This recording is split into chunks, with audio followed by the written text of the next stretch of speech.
Hello friends, இன்றைக்கி நம்ம சூப்பரான கோலா உருண்டை ஃப்ரை அப்புறம் கோலா உருண்டையில் எப்படி குழம்பு வைக்கிறதுன்னு பார்க்கலாம். இந்த உருண்டை பண்ணுறதுக்கு நமக்கு ரொம்ப முக்கியமாக கொத்துக்கறி தேவை. இப்போ நாங்கள் எப்படி பண்ணுவோம் அப்படின்னா, கறி வாங்கி கறியை நல்லா கழுவிட்டு அதுக்கப்புறமேட்டு வீட்டிலையே கொத்திடுவோம். வீட்டில் எப்படி கறி கொத்துறதுன்னு சொல்லிட்டு நான் வேறு ஒரு வீடியோ ஒன்று போடுறேன், அது கண்டிப்பாக ரெஃபர் பண்ணுங்கள். இப்போ நீங்கள் கடையில் தான் கறி கொத்தி வாங்கணும் அப்படின்னா கொஞ்சம் சீக்கிரமாகவே கடைங்களுக்கு போயிடுங்க. அப்போ கறி வெட்டின உடனே அதில் தூசெல்லாம் படியறதுக்கு முன்னாடி நம்ம கொத்துக்கறி வாங்கிட்டு வந்துடலாம். அது ஒரு லேசாக ஒரு அலசிட்டு நம்ம இந்த ப்ரிப்பரேஷனை ஸ்டார்ட் பண்ணிடலாம். இன்னொரு முக்கியமான விஷயம், இந்த ப்ரிப்பரேஷனுக்கு நம்ம பொட்டுக்கடலையை முழுசாக தான் சேர்த்துக்க போகிறோம். அதாவது நம்ம அம்மா பாட்டிலாம் எப்படி பண்ணாங்களோ அதே மாதிரி தான் செய்ய போகிறோம். நம்ம பவுடர் யூஸ் பண்ண போகிறதில்ல.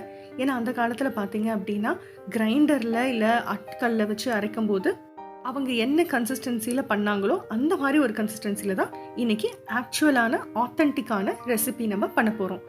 இப்போ நான் 450 கிராம், அதாவது 1 பவுண்டுன்னு சொல்லுவோம், 450 கிராம் கொத்துக்கறி எடுத்திருக்கேன் அப்படின்னா அதுக்கு 1/2 கப்பு பொட்டுக்கடலை தேவை. அதை தவிர மற்ற இன்க்ரீடியன்ட்ஸ் பார்த்தீங்கன்னா ஒரு 4லேருந்து 5 வரமிளகா, 2 பல்லு பூண்டு, ஒரு 2 இன்ச் இஞ்சி, 1/2 டீஸ்பூன் சோம்பு, 1/2 டீஸ்பூன் ஜீரகம், 1/4 டீஸ்பூனுக்கு மிளகு, ஒரு 4லேருந்து 5 இன்ச் தேங்காய் பல்லு, 1/4 டீஸ்பூன் மஞ்சத்தூள், 1/4 டீஸ்பூன் கரம் மசாலா தூள். அப்புறம் இந்த வெங்காயம் பார்த்தீங்கன்னா ஒரு சின்ன பெரிய வெங்காயமாக எடுத்துக்கலாம். அப்புறம் வாசனைக்காக ஒரு 4லேருந்து 5 புதினா, ஒரு 4லேருந்து 5 கருவேப்பிலை, ஒரு 2லேருந்து 3 கொத்தமல்லி தலைகள். இப்போ ஃபஸ்ட்டு நம்ம கொத்துக்கறி இந்த இன்க்ரீடியன்ஸ் எல்லாம் நல்லா கிரைண்ட் பண்ணி எடுத்துக்கலாம். நீங்கள் மிக்சிலையும் பண்ணலாம், கிரைண்டர்லேயும் பண்ணலாம். இப்போ மிக்சியில் பண்ணும்போது ஃபஸ்ட்டு அந்த பொடி ஐட்டம் இருக்குது இல்லைங்களா, மஞ்சத்தூளும் கரம் மசாலா தூளும் அது சேர்க்க தேவையில்லை. பொட்டுக்கடலையை தவிர மற்ற இன்க்ரீடியன்ஸு அதே மாதிரி இலைகளை சேர்க்க தேவையில்லை. ஃபஸ்ட்டு அந்த இன்க்ரீடியன்ஸை போட்டு ரஃப்பாக ஒரு ஓட்டு ஓட்டிட்டு அதுக்கப்புறம் பொட்டுக்கடலையும் போட்டு நல்லா கிரைண்ட் பண்ணி எடுத்துக்கலாங்க. இப்போ பொட்டுக்கடலையும் போட்டு எடுத்ததுக்கு அப்புறமேட்டு இந்த மாதிரி வந்துடும். அதுக்கப்புறமேட்டு நம்ம க்ளீன் பண்ணி வச்சுருக்கிற கொத்துக்கறியை கொஞ்சம் கொஞ்சமாக 2 பங்காவோ 3 பங்காவோ பிரித்து கொஞ்சம் கொஞ்சமாக இதோட சேர்த்து நல்லா கிண்டி விட்டு, ஒரு ஸ்பூன் வச்சு நல்லா கிண்டி விட்டு அரைச்சி எடுத்துக்கலாம். இப்போ இந்த இன்க்ரீடியன்ஸை நம்ம அரைச்சி எடுக்கும் போது ரொம்ப முக்கியமான ஒரு பாயிண்ட்டுங்க, இதில் தண்ணி சேர்க்கவே கூடாது. அப்படியே ட்ரையாக தான் இருக்கணும். இந்த கறியில் இருக்கிற ஈரப்பதமே நமக்கு போதுமான. ஒரு ஸ்டேஜுக்கு மேலே அரைக்கவே முடியல, ரொம்ப பிடிச்சாப்புல இருக்குன்னு நினச்சிங்கன்னா லேசாக தண்ணி தெளிச்சுக்கோங்க. அப்போ தான் நமக்கு பின்னாடி பால்ஸ் பண்ணுறதுக்கு கஷ்டம் வராது. அதே மாதிரி நம்ம வெங்காயம் எடுத்து வச்சுருக்கோம் இல்லையா, அதை நல்லா பொடியாக நறுக்கிக்கோங்க. இந்த மாதிரி வெஜிடபிள் ஸ்மாஷாக இருந்ததுன்னா இன்னுமே பெட்டரு. ஸோ நான் இப்போ வெங்காயத்தையும் இந்த இலைகளையும் மொத்தமாக இதில் சேர்த்து நல்லா பொடியாக நறுக்கி வச்சுருக்கேன். ஏன்னா அப்போ தான் நம்ம உருண்டைகள் பண்ணும்போது வெங்காயம் அங்கேங்க உருண்டை வெடிக்கிறதுக்கு அதுவே ஒரு காரணமாயிடும். இப்போது நம்ம வெங்காயம்லாம் பொடியாக நறுக்கி வச்சுட்டோம். இதுக்கப்புறம் இன்னொரு முக்கியமான இன்க்ரீடியண்ட் நமக்கு முட்டையோட மஞ்சக்கருவு தேவை. இப்போ நம்ம 1/2 கிலோ தான் கறி அளவுக்கு எடுத்துருக்கோன்றதுனால நான் வெறும் மஞ்சக்கருவு மட்டும் தான் யூஸ் பண்ணியிருக்கேன். இன்கேஸ் கறி 1 கிலோ அளவுக்கு எடுத்திருந்தா ஒரு முட்டை ஃபுல்லாக நம்ம யூஸ் பண்ணிடலாம். இப்போ நம்ம மிக்சியில் அரைச்சி எடுத்த அந்த கொத்துக்கறி இப்படி இருக்கும். இப்போ இதில் நம்ம மீதம் இருக்கிற இன்க்ரீடியன்ஸை ஆட் பண்ணிடலாம். அதாவது இதுக்கு தேவையான அளவு உப்பு, அதுக்கப்புறம் கரம் மசாலா தூள், மஞ்சள் தூள், நம்ம பொடியாக நறுக்கி வச்சுருந்த வெங்காயம், அதுக்கப்புறமேட்டு கொத்தமல்லி, புதினா, கருவேப்பிலை இதெல்லாம் பொடியாக நறுக்கி வச்சுருந்தோம் இல்லையா அது, அதுக்கப்புறமேட்டு முட்டையோட மஞ்சக்கருவு.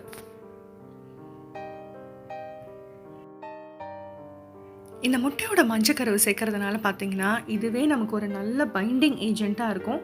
அதே நேரத்தில் இந்த பால்ஸை ரொம்ப சாஃப்டாகவும் டேஸ்டாகவும் ஆக்கி கொடுக்கும்.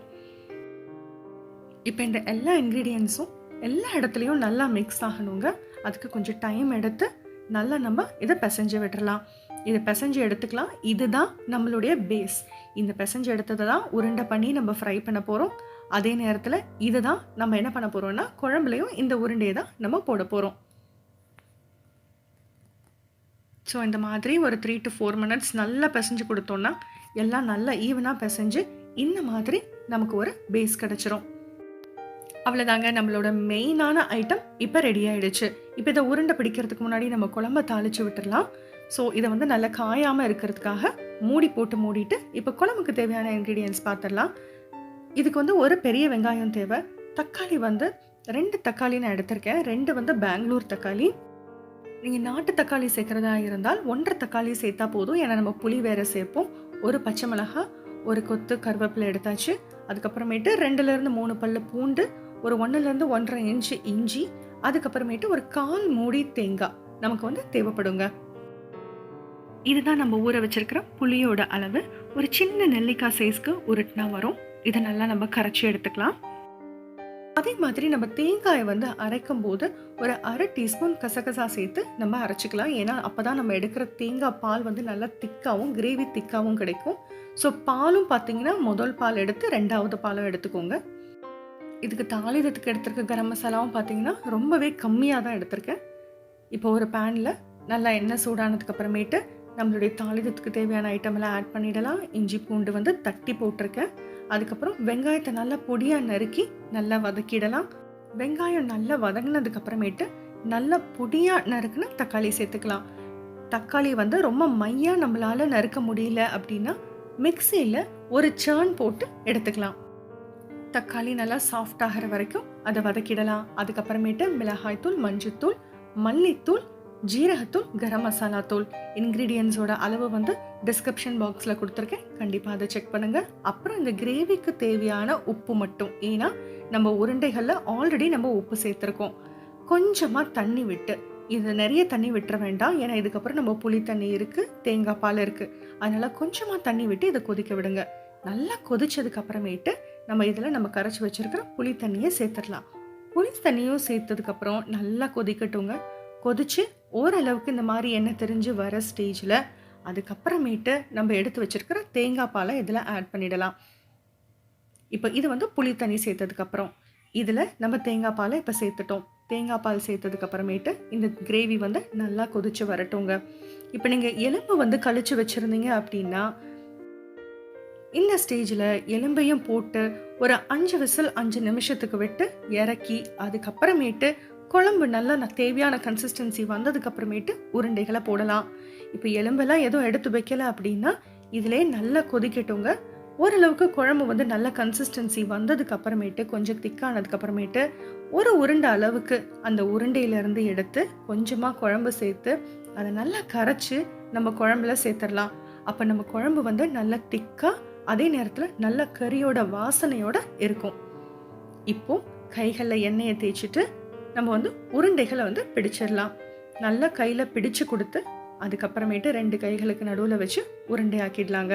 அவ்வளவேதான், ரொம்ப சிம்பிள்.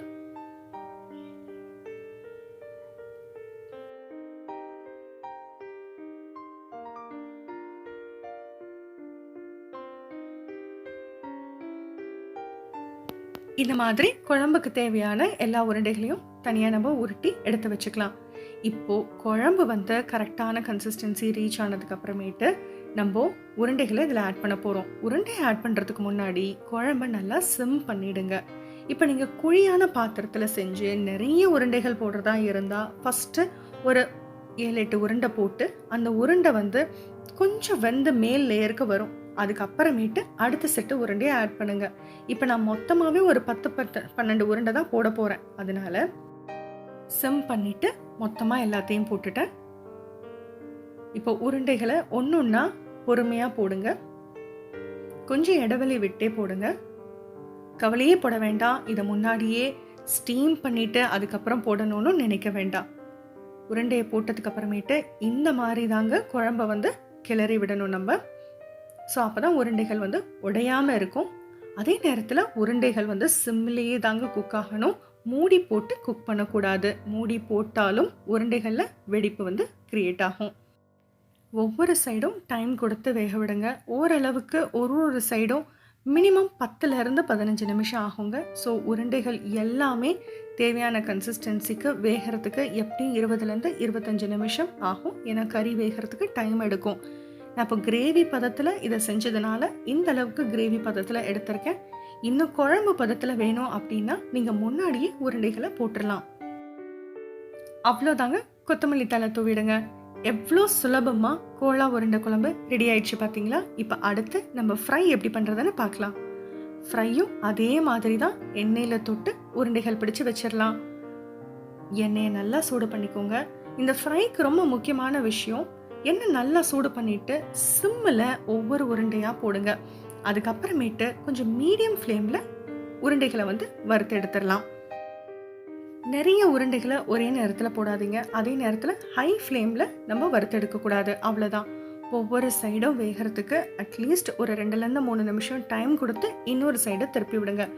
ஓரளவுக்கு உருண்டைகள் எல்லா சைடும் ஓரளவுக்கு லைட் ப்ரௌன் ஆக ஆரம்பிச்சிருச்சு அப்படின்னா நம்ம குலாப் ஜாமுன்ஸை திருப்புற மாதிரி மெதுவாக அப்படியே உருட்டி விட்டுட்டே இருங்க. அப்போ எல்லா சைடும் ஈவனாக இந்த உருண்டைகள் குக் ஆகிடும்.